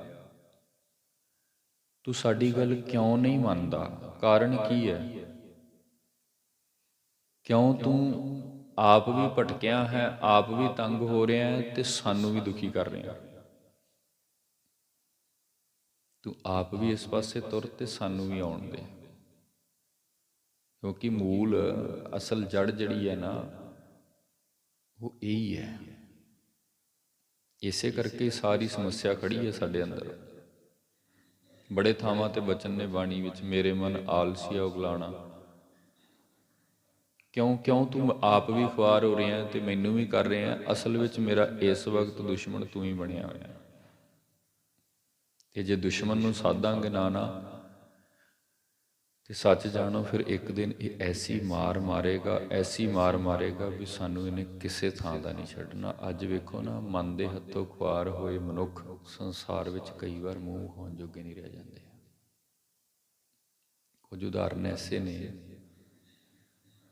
ਕਈ ਵਾਰ ਬੰਦਾ ਜ਼ਿੰਦਗੀ ਵਿੱਚ ਇੰਨੇ ਕੁ ਨਖਿੱਧ ਕਰਮ ਕਰ ਬੈਂਦਾ, ਅਸੀਂ ਕਹਿੰਦੇ ਹਾਂ ਵੀ ਇਹ ਕੋਈ ਬੰਦਾ ਹੈ, ਕਿਤੇ ਕੋਈ ਚੰਗੇ ਸਥਾਨ ਤੇ ਜਾਣਾ ਹੋਵੇ ਜਾਂ ਕਿਤੇ ਨਹੀਂ ਆਪਾਂ ਉਹਨੂੰ ਬੁਲਾਉਂਦੇ। ਹੁਣ ਜੇ ਸੋਚਿਆ ਜਾਏ ਵੀ ਇਹ ਹਾਲਾਤ ਉਹਦੀ ਹੋਈ ਕਿਸ ਕਰਕੇ ਹੈ, ਕਿਹੜਾ ਐਸਾ ਸੀ ਜਿਹਨੇ ਉਹਨੂੰ ਇੱਥੋਂ ਤੱਕ ਲਿਆ ਕੇ ਖੜਾ ਕੀਤਾ, ਵਰਨਾ ਮਨੁੱਖ ਤਾਂ ਉਹ ਵੀ ਸਾਡੇ ਵਰਗਾ ਹੀ ਸੀ, ਇਸੇ ਸੰਸਾਰ ਵਿੱਚ ਰਹਿੰਦਾ ਸੀ, ਇਹੀ ਖੁਰਾਕ ਉਹਦੀ ਸੀ, ਇਹੀ ਰਹਿਣ ਸਹਿਣ, ਪਾਉਣਾ, ਖਾਣਾ ਪੀਣਾ, ਪਰਿਵਾਰ, ਸਭ ਨੇਮ ਤਾਂ ਇੱਕੋ ਹੀ ਸੀ ਸਭ ਦਾ। ਫਿਰ ਐਸਾ ਕੌਣ ਸੀ ਜਿਹਨੇ ਉਸ ਦੀ ਐਸੀ ਛਵੀ ਬਣਾ ਦਿੱਤੀ ਹੈ ਵੀ ਅੱਜ ਉਹ ਮਨੁੱਖ ਚਾਰ ਬੰਦਿਆਂ ਵਿੱਚ ਖੜ ਕੇ ਗੱਲ ਕਰਨ ਜੋਗਾ ਨਹੀਂ ਹੈ। ਕਦੇ ਪੜਚੋਲ ਕਰਕੇ ਦੇਖਿਓ, ਕਿਹੜਾ ਐਸਾ ਹੈ?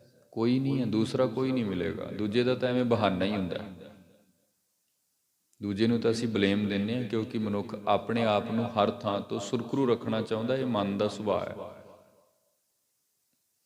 ਇਹ ਤਾਂ ਗੁਰਮੁਖ ਹੀ ਹੈ ਜਿਹੜਾ ਆਪਣੇ ਮਨ ਨੂੰ ਕਹਿੰਦਾ ਹੈ ਵੀ ਤੂੰ ਦੋਸ਼ੀ ਹੈ। ਮਨਮੁਖ ਤਾਂ ਕਦੇ ਇਹ ਵੀ ਲੈਣ ਲਈ ਤਿਆਰ ਨਹੀਂ।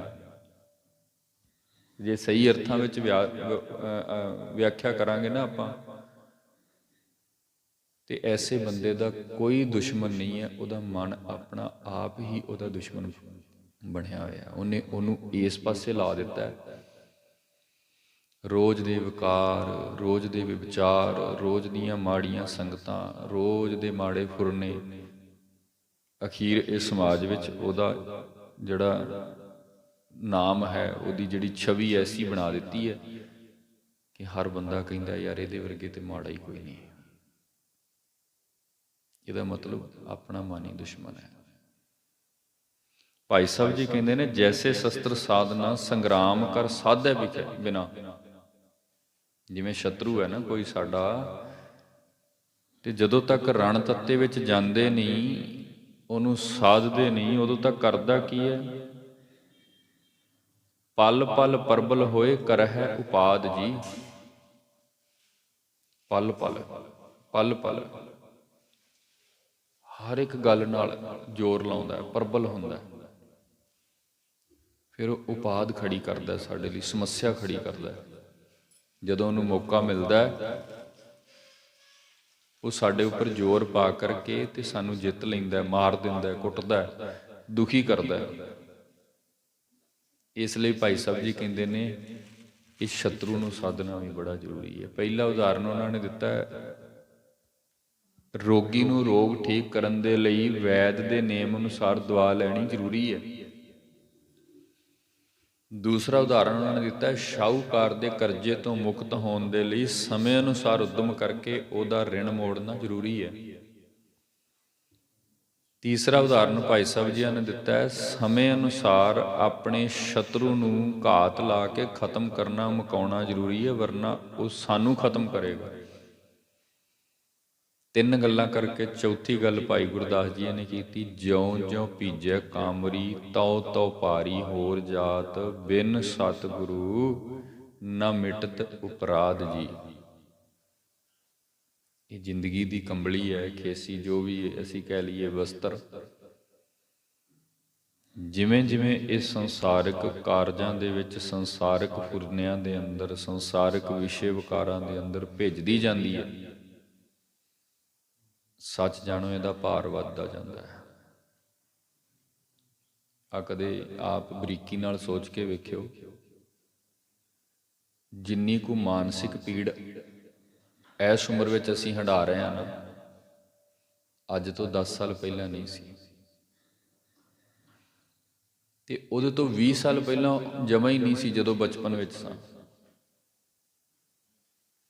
ਉਹਦੇ ਤੋਂ ਕੁਝ ਸਮਾਂ ਪਿਛਾਂ ਨੂੰ ਜਾਵਾਂਗੇ ਨਾ, ਜਦੋਂ ਮਨ ਇੰਨੇ ਖਿਲਾਰਿਆਂ ਵਿੱਚ ਨਹੀਂ ਫਸਿਆ ਸੀ, ਇੰਨੇ ਵਿਕਾਰਾਂ ਵਿੱਚ ਨਹੀਂ ਆਇਆ ਸੀ, ਜਦੋਂ ਮਨ ਨੂੰ ਇਸ ਪਾਸੇ ਚਿਤਵਨੀ ਘੱਟ ਸੀ, ਉਦੋਂ ਤਾਂ ਇਹ ਭਾਰ ਹੈ ਹੀ ਨਹੀਂ ਸੀ, ਮਨੁੱਖ ਆਨੰਦ ਵਿੱਚ ਸੀ। ਫਿਰ ਅੱਜ ਕੀ ਸਮੱਸਿਆ ਹੋਈ ਹੈ ਜੀ? ਹੁਣ ਜਿਵੇਂ ਜਿਵੇਂ ਉਮਰ ਵੱਧ ਰਹੀ ਹੈ, ਜਿਵੇਂ ਜਿਵੇਂ ਅਸੀਂ ਸਰੀਰਿਕ ਮਾਨਸਿਕ ਭੋਗਾਂ ਵਿੱਚ ਗ੍ਰਸਤ ਹੁੰਦੇ ਜਾਂਦੇ ਹਾਂ, ਉਹ ਇਕੱਲਾ ਇਹ ਨਹੀਂ ਵੀ ਉਮਰ ਦੇ ਲਿਹਾਜ਼ ਨਾਲ ਅਸੀਂ ਸੰਸਾਰਿਕ ਧੰਦੇ ਵਿੱਚ, ਸੰਸਾਰਿਕ ਕਾਰਜਾਂ ਵਿੱਚ ਪ੍ਰਵਰਤ ਹਾਂ, ਅਸਲ ਵਿੱਚ ਇਹ ਸਾਰਾ ਕੁਝ ਸਾਡੀ ਮਾਨਸਿਕਤਾ ਤੇ ਅਸਰ ਪਾ ਰਿਹਾ। ਇਹ ਸਾਰਾ ਜਿਤਨਾ ਵੀ ਭਾਰ ਪੈ ਰਿਹਾ ਨਾ, ਸਾਡੇ ਮਨ ਤੇ ਪੈ ਰਿਹਾ। ਤੇ ਇਹ ਮਨ ਏਡਾ ਭਾਰੀ ਹੋ ਗਿਆ, ਭਾਈ ਸਾਹਿਬ ਜੀ ਕਹਿੰਦੇ ਨੇ ਜਿਵੇਂ ਗਿੱਲਾ ਕਰਕੇ ਇੱਕ ਬਸਤਰ, ਖੇਸ, ਕਮਰੀ ਮਨੁੱਖ ਨੂੰ ਚੁੱਕਣੀ ਔਖੀ ਹੋ ਜਾਂਦੀ ਹੈ, ਉਸੇ ਤਰ੍ਹਾਂ ਹੁਣ ਇਹ ਮਨ ਵਿਕਾਰਾਂ ਵਿੱਚ ਭਿੱਜ ਕੇ ਤੇ ਇਹਨੂੰ ਸਾਂਭਣਾ ਔਖਾ ਹੋਇਆ ਪਿਆ। ਤੇ ਜਿੰਨਾ ਭਿੱਜਾ ਹੋਇਆ ਵਿਕਾਰਾਂ 'ਚ, ਉਨੀ ਹੀ ਅਪਰਾਧ ਤੇ ਉਨੀ ਪਾਪ ਇਹਦੇ ਵਿੱਚ ਜ਼ਿਆਦਾ। ਇਸ ਲਈ ਅੱਜ ਗੁਰੂ ਰਾਮਦਾਸ ਸਾਹਿਬ ਮਹਾਰਾਜ ਬਖਸ਼ਿਸ਼ ਕਰਦੇ ਨੇ, ਗੁਰਮੁਖਾ ਜੇ ਪਰਮਾਤਮਾ ਨੇ ਜੀਵਨ ਦਿੱਤਾ ਹੈ, ਜੇ ਸੰਸਾਰ ਵਿੱਚ ਸਮਾਂ ਮਿਲਿਆ, ਗੁਰੂ ਕੋਲ ਆ, ਸਿੱਖਿਆ ਸੁਣ, ਸਾਧਨਾ ਕਰ। ਕਿਉਂਕਿ ਜਦੋਂ ਤੱਕ ਸਾਧਨਾ ਨਹੀਂ ਕਰਦਾ, ਜਦੋਂ ਤੱਕ ਅਸੀਂ ਉਸ ਗਿੱਲੇ ਵਸਤਰ ਨੂੰ ਨਿਚੋੜ ਕੇ ਸੁੱਕਣੇ ਨਹੀਂ ਪਾਉਂਦੇ, ਸੱਚ ਜਾਣੋ ਉਹਨੇ ਕਦੇ ਸੁੱਕਣਾ ਨਹੀਂ, ਤੇ ਬਿਨਾਂ ਸੁੱਕੇ ਤੋਂ ਕਦੇ ਸਾਡੀ ਵਰਤੋਂ 'ਚ ਨਹੀਂ ਜਾ ਸਕਦਾ। ਗਿੱਲੇ ਵਸਤਰ ਨੂੰ ਕੋਈ ਪਾਉਂਦਾ ਤਨ ਤੇ? ਗਿੱਲੀ ਕੰਬਲੀ ਕੋਈ ਲੈਂਦਾ ਆਪਣੇ ਉੱਪਰ? ਇਸੇ ਤਰ੍ਹਾਂ ਜਦੋਂ ਤੱਕ ਅਸੀਂ ਇਸ ਮਨ ਨੂੰ ਗੁਰੂ ਸ਼ਬਦ ਦਾ ਸੇਕ ਲਾ ਕੇ ਸਾਧਦੇ ਨਹੀਂ, ਸੁਕਾਉਂਦੇ ਨਹੀਂ, ਮਹਾਰਾਜ ਕਹਿੰਦੇ ਨੇ ਇਹ ਕੰਮ ਆਉਣ ਵਾਲੀ ਵਸਤੂ ਨਹੀਂ ਹੈ, ਸ਼ੈ ਨਹੀਂ ਹੈ। ਫਿਰ ਉਹਨੂੰ ਸਾਧਨਾ ਸ਼ੁਰੂ ਕਰ। ਤੇ ਸੱਚ ਜਾਣੋ, ਮੈਂ ਫਿਰ ਬੇਨਤੀ ਕਰਦਾ, ਗੁਰਮਤਿ ਵਿੱਚ ਗੁਰੂ ਨਾਨਕ ਸਾਹਿਬ ਨੇ ਸਾਨੂੰ ਮਨ ਦੀ ਸਾਧਨਾ ਦਿੱਤੀ ਹੈ, ਨਿਰੋਲ ਮਨ ਦੀ ਸਾਧਨਾ ਦਿੱਤੀ ਹੈ। ਜਿੰਨਾ ਸਾਧ ਸਕਦਾ ਆਪਣੇ ਆਪੇ ਨੂੰ ਸਾਧ। ਅਸੀਂ ਤੇ ਰੋਜ਼ ਜਦੋਂ ਨਿਤਨੇਮ ਕਰਦੇ ਹਾਂ, ਬਾਣੀ ਪੜ੍ਹਨੀ ਸ਼ੁਰੂ ਕਰਦੇ ਹਾਂ, ਉੱਥੋਂ ਹੀ ਗੁਰੂ ਨਾਨਕ ਸਾਹਿਬ ਤਰਸ ਕਰਦੇ ਨੇ ਤੇ ਵਾਰ-ਵਾਰ ਆਪਣਿਆਂ ਸ਼ਬਦਾਂ ਰਾਹੀਂ ਸਾਡੇ ਸਨਮੁਖ ਇਹ ਗੱਲ ਰੱਖਦੇ ਨੇ ਕਿ ਆਪਣੇ ਅੰਦਰ ਨੂੰ ਸਾਧ, ਮਨ ਨੂੰ ਜਿੱਤ। ਮਨ ਜਿੱਤਣ ਵਾਲੇ ਹੀ ਜਗਤ ਦੇ ਜੇਤੂ ਹੁੰਦੇ ਨੇ। ਜਦੋਂ ਤੱਕ ਮਨ ਨਹੀਂ ਨਾ ਜਿੱਤ ਸਕਦੇ, ਜਦੋਂ ਤੱਕ ਆਚਰਨ ਨਹੀਂ ਚਰ ਸਕਦੇ, ਉਦੋਂ ਤੱਕ ਕੋਈ ਸਿੱਧੀ ਦੀ ਕਲਪਨਾ ਨਾ ਕਰੀਏ। ਸਾਡੇ ਇਤਿਹਾਸ ਵਿੱਚ ਅਸੀਂ ਵੇਖਦੇ ਹਾਂ, ਬਹੁਤ ਸਾਰੇ ਗੁਰਮੁਖ ਐਸੇ ਨੇ ਜਿਨ੍ਹਾਂ ਆ ਕੇ ਕੇਵਲ ਗੁਰੂ ਨਾਨਕ ਸਾਹਿਬ ਜਾਂ ਗੁਰੂ ਜੋਤ ਦੇ ਸਨਮੁਖ ਇਹੀ ਸਵਾਲ ਕੀਤੇ ਨੇ ਵੀ ਬਾਬਾ ਜੀ ਇਹ ਦੱਸੋ ਮਨ ਕਿਵੇਂ ਜਿੱਤਿਆ ਜਾਣਾ। ਇੱਕ ਦੋ ਸਿੱਖਾਂ ਦੇ ਵਰਤਾਂਤ ਨੇ, ਗੁਰੂ ਰਾਮਦਾਸ ਸਾਹਿਬ ਮਹਾਰਾਜ ਕੇ ਵੇਲੇ ਦੀ ਬਾਤ ਹੈ, ਅੰਮ੍ਰਿਤਸਰ ਦੀ ਧਰਤੀ ਹੈ। ਉਹਨਾਂ ਵੀ ਆ ਕੇ ਇਹ ਸਵਾਲ ਕੀਤਾ ਸੀ ਕਿ ਮਹਾਰਾਜ ਆਪ ਕਹਿੰਦੇ ਹੋ ਗੁਰਬਾਣੀ ਪੜ੍ਹੋ, ਮਨ ਦੀ ਸਾਧਨਾ ਕਰੋ, ਮਨ ਨਿਰਮਲ ਕਰੋ ਤਾਂ ਜੋ ਰੱਬੀ ਨਾਮ ਪ੍ਰਾਪਤ ਹੋ ਜਾਏ। ਪਰੰਤੂ ਅਸੀਂ ਕੋਸ਼ਿਸ਼ ਕਰਦੇ ਹਾਂ ਤੇ ਸਾਡੇ ਕੋਲੋਂ ਇਹ ਖੇਡ ਬਣਦੀ ਨਹੀਂ। ਅਸੀਂ ਕੋਸ਼ਿਸ਼ ਕਰਦੇ ਹਾਂ ਤੇ ਸਾਡੇ ਕੋਲੋਂ ਇਹ ਖੇਡ ਬਣਦੀ ਨਹੀਂ। ਤੁਸੀਂ ਦੱਸੋ ਵੀ ਇਹ ਕਿੱਦਾਂ ਸਫਲ ਹੋ ਸਕਦੇ ਆ? ਤੇ ਮਹਾਰਾਜ ਨੇ ਉੱਥੇ ਨੁਕਤੇ ਦਿੱਤੇ ਨੇ ਕੁਝ, ਜੋ ਸਾਖੀ ਅੰਦਰ ਲਿਖਿਆ ਨਾ। ਮਹਾਰਾਜ ਸਿੱਖ ਨੂੰ ਕਹਿਣ ਲੱਗੇ, ਭਾਈ ਜੇ ਮਨ ਸਾਧਨਾ ਹੈ ਨਾ, ਪਹਿਲਾਂ ਦੀਨ ਹੋਵੋ। ਜੋ ਉੱਥੇ ਬਚਨ ਲਿਖੇ ਨੇ ਨਾ ਭਾਈ ਸੰਤੋਖ ਸਿੰਘ ਜੀਆਂ ਨੇ, ਸੇਵਾ ਕਰੋ ਹੋਏ ਮਨ ਦੀਨ, ਤਾਂ ਤੇ ਇੱਛਾ ਹੋਏ ਪ੍ਰਵੀਨ। ਜੇ ਇਸ ਮਨ ਨੂੰ ਸਾਧਨਾ, ਪਹਿਲਾਂ ਦੀਨ ਹੋਵੋ, ਨਿਮਰ ਹੋਵੋ। ਨਿਮਰ ਕਿੱਦਾਂ ਹੋਵਾਂਗੇ? ਇਹ ਨਿਮਰਤਾ ਲਈ ਹੀ ਗੁਰੂ ਨਾਨਕ ਸਾਹਿਬ ਨੇ ਸਾਨੂੰ ਸੇਵਾ ਵਿੱਚ ਲਾਇਆ। ਕਿਉਂਕਿ ਜਦੋਂ ਤੱਕ ਅਸੀਂ ਸੇਵਾ ਨਹੀਂ ਕਰਦੇ, ਉਦੋਂ ਤੱਕ ਮਨ ਦੀਨ ਨਹੀਂ ਹੋ ਸਕਦਾ, ਨੀਵੇਂ ਪਾਸੇ ਨਹੀਂ ਆ ਸਕਦਾ, ਨਿਰਵਾਣਤਾ ਵਿੱਚ ਨਹੀਂ ਆਉਂਦਾ। ਤੇ ਜਦੋਂ ਤੱਕ ਨਿਰਵਾਣਤਾ ਵਿੱਚ ਨਾ ਆਵੇ, ਉਦੋਂ ਤੱਕ ਇਹਦੇ ਅੰਦਰ ਸਿੱਖਣ ਵਾਲੀ ਬਿਰਤੀ ਨਹੀਂ ਹੈ। ਇਹਨੇ ਉਦੋਂ ਹੀ ਨੀਵੇਂ ਹੋਣਾ ਹੈ ਜਦੋਂ ਗੁਰਮਤ ਲੈ ਕਰਕੇ ਅਸੀਂ ਇਸ ਪਾਸੇ ਵੱਲ ਨੂੰ ਤੁਰਾਂਗੇ, ਕੁਝ ਨਾ ਕੁਝ ਸਿੱਖਾਂਗੇ, ਸਮਝਾਂਗੇ, ਅਪਣਾਵਾਂਗੇ, ਫਿਰ ਇਹਦੇ ਅੰਦਰ ਕੋਈ ਨਾ ਕੋਈ ਬਖਸ਼ਿਸ਼ ਹੋ ਸਕਦੀ ਹੈ। ਉਸ ਤੋਂ ਪਹਿਲਾਂ ਨਹੀਂ।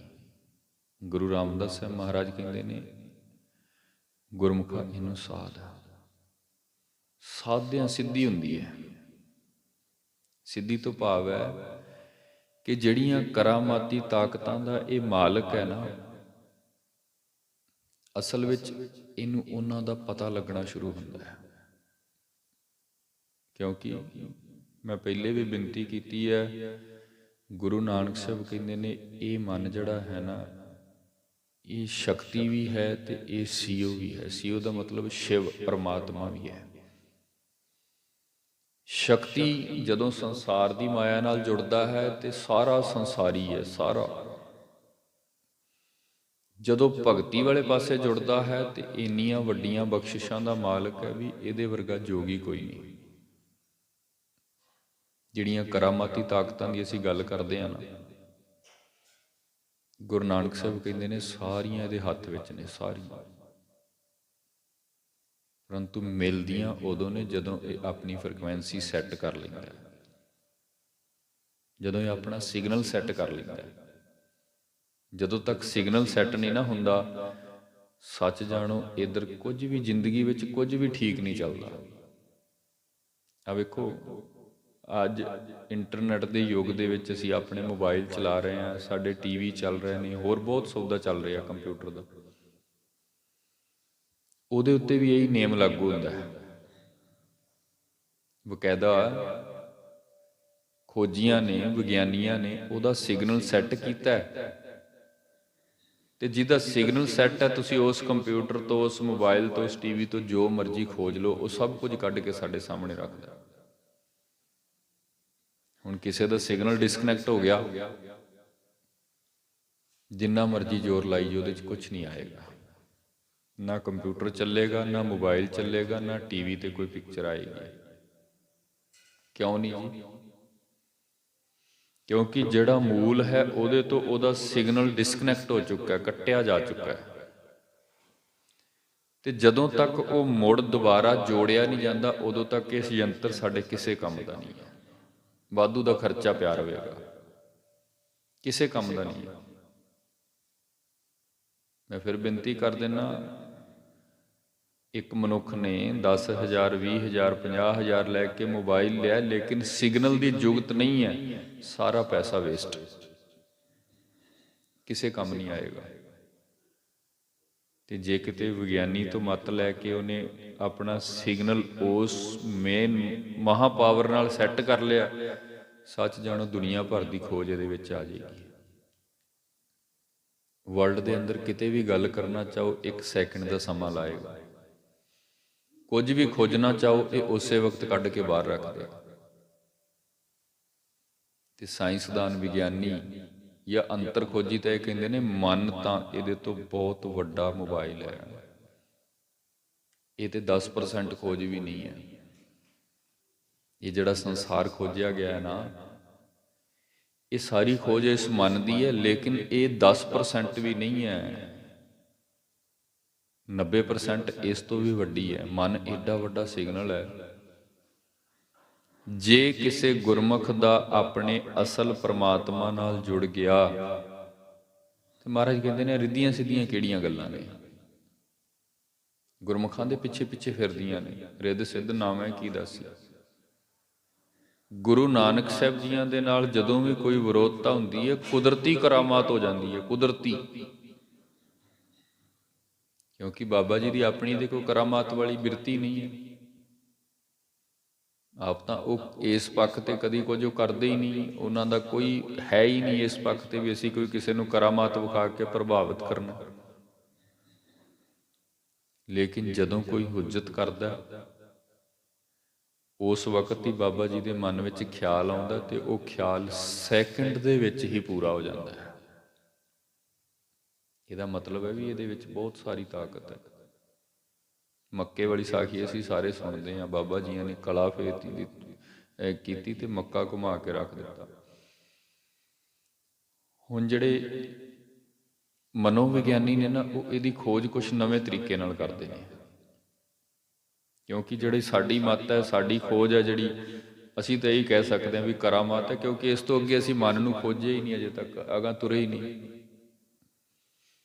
ਤੇ ਜਦੋਂ ਤੱਕ ਕਿਸੇ ਦੇਸ਼ ਗਏ ਹੀ ਨਹੀਂ, ਉੱਥੋਂ ਦਾ ਕੋਈ ਰਾਹ ਪਤਾ, ਕੋਈ ਗਲੀ ਮੁਹੱਲਾ, ਕੋਈ ਥਾਂ ਟਿਕਾਣਾ ਮਾਲੂਮ ਹੀ ਨਹੀਂ, ਉਹਦੇ ਲਈ ਤਾਂ ਸਾਡੇ ਲਈ ਤਾਂ ਫਿਰ ਉਹ ਕਰਾਮਾਤ ਹੀ ਹੈ, ਹੋਰ ਕੁਝ ਵੀ ਨਹੀਂ। ਸਾਡੇ ਲਈ ਤਾਂ ਉਹ ਕਲਾ ਹੀ ਹੈ, ਕਿਉਂਕਿ ਅਸੀਂ ਉਸ ਦੇਸ਼ ਗਏ ਹੀ ਨਹੀਂ ਅੱਜ ਤੱਕ। ਸਾਨੂੰ ਪਤਾ ਹੀ ਨਹੀਂ ਵੀ ਇਸ ਦੇਸ਼ ਦੇ ਮੁੱਖ ਥਾਂ ਕਿਹੜੇ ਨੇ, ਇਸ ਦੇਸ਼ ਦੀਆਂ ਮੁੱਖ ਤਾਕਤਾਂ ਕਿਹੜੀਆਂ ਨੇ, ਇਸ ਦੇਸ਼ ਵਿੱਚ ਮੁੱਖ ਚੀਜ਼ਾਂ ਕਿਹੜੀਆਂ ਨੇ, ਕਿੱਥੇ ਕੀ ਵਰਤ ਰਿਹਾ, ਕੁਝ ਨਹੀਂ ਪਤਾ।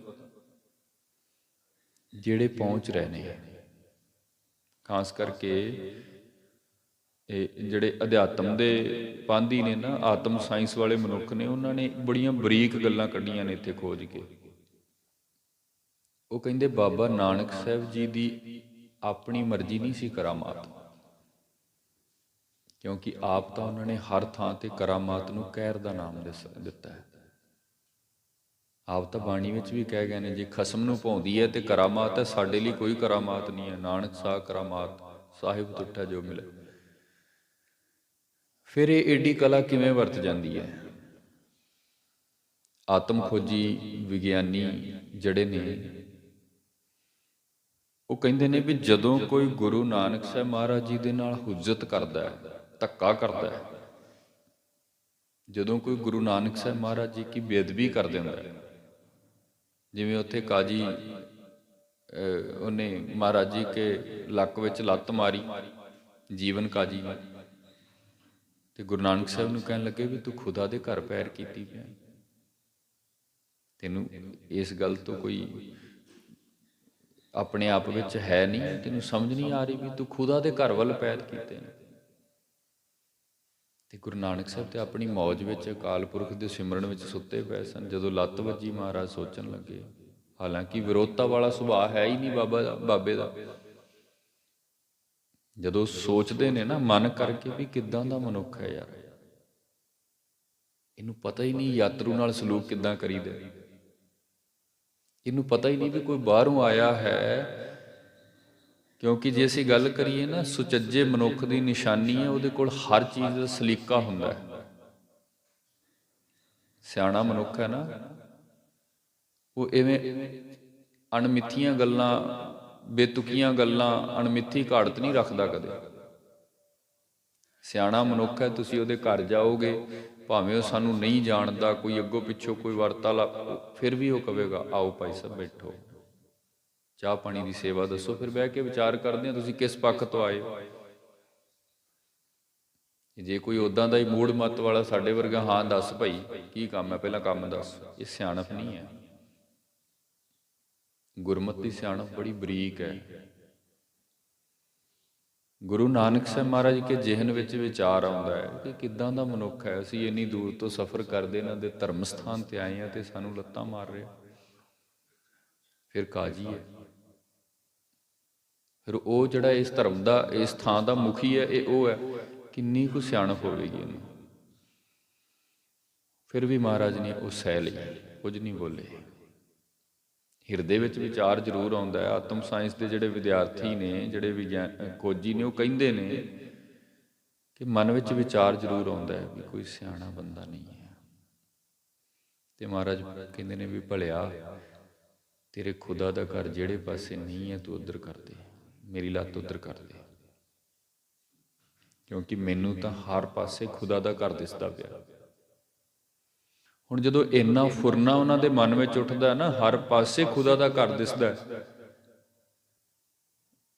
ਆਤਮ ਸਾਇੰਸ ਵਾਲਾ ਕਹਿੰਦਾ ਹੈ ਵੀ ਉਸੇ ਵਕਤ ਹੀ ਮੱਕਾ ਘੁੰਮਣਾ ਸ਼ੁਰੂ ਹੋ ਜਾਂਦਾ ਹੈ। ਕਿਉਂ? ਕਿਉਂਕਿ ਗੁਰੂ ਨਾਨਕ ਸਾਹਿਬ ਮਹਾਰਾਜ ਜੀ ਦੀ ਆਪਣੀ ਇੰਨੀ ਵੱਡੀ ਸਿੱਧੀ ਹੈ, ਇੰਨੀ ਵੱਡੀ ਕਰਾਮਾਤ ਹੈ, ਇੰਨੀ ਵੱਡੀ ਬਖਸ਼ਿਸ਼ ਹੈ। ਮਨ ਉਹਨਾਂ ਦਾ ਇੰਨਾ ਅਕਾਲ ਪੁਰਖ ਪਰਮਾਤਮਾ ਵਿੱਚ ਟਿਕਿਆ ਹੋਇਆ ਹੈ ਕਿ ਇੱਕ ਫੁਰਨਾ ਵੀ ਬਣਾਏ ਤੇ ਉਹ ਕਰਾਮਾਤ ਇੱਧਰ 1 ਸੈਕਿੰਡ ਦੇ ਵਿੱਚ ਹੁੰਦੀ ਪਈ ਹੈ।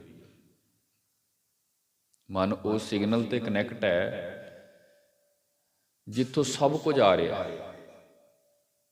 ਮੈਂ ਬੇਨਤੀ ਕੀਤੀ ਹੈ, ਸਾਡਾ ਮੋਬਾਈਲ ਸਾਡੇ ਇੰਟਰਨੈਟ ਦੇ ਸੋਮੇ ਨਾਲ ਕਨੈਕਟ ਹੈ ਤੇ 1 ਸੈਕਿੰਡ ਵਿੱਚ ਖੋਜ ਕੇ ਉਹ ਚੀਜ਼ਾਂ ਸਾਡੇ ਸਨਮੁਖ ਰੱਖਦਾ। ਤੁਸੀਂ ਕਮਾਂਡ ਦਿਓ।